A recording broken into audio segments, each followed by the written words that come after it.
My name is Stephen Hayes. I am a associate professor of sculpture here at Duke University. When I was a kid, I was kind of a loner. I was always making stuff, collecting sticks and rocks.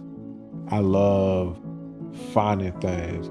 You know that saying, one man's trash is another man's treasure. I kind of live that.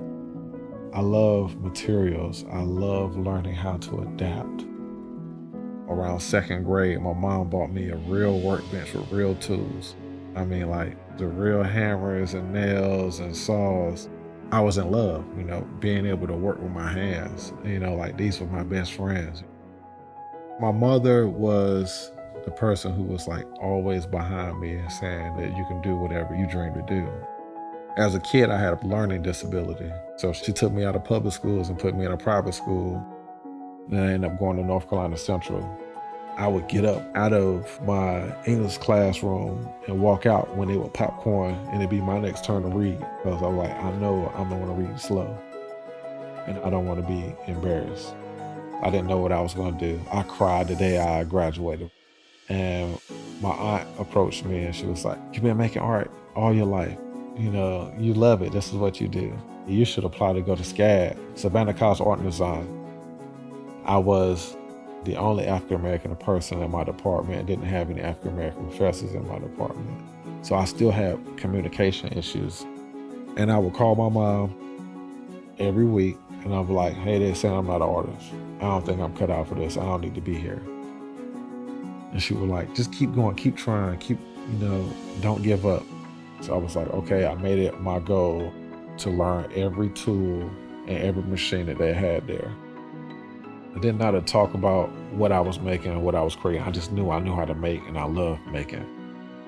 I started feeling like I needed to create my own language, a visual language.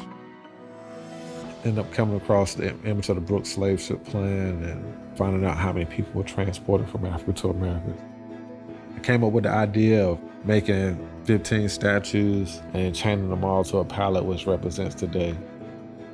I was in there making, day and night in the studio, casting, pouring cement, asking friends to be a part of it. I didn't know what I was doing. I was brand new to all of this stuff. And it was amazing.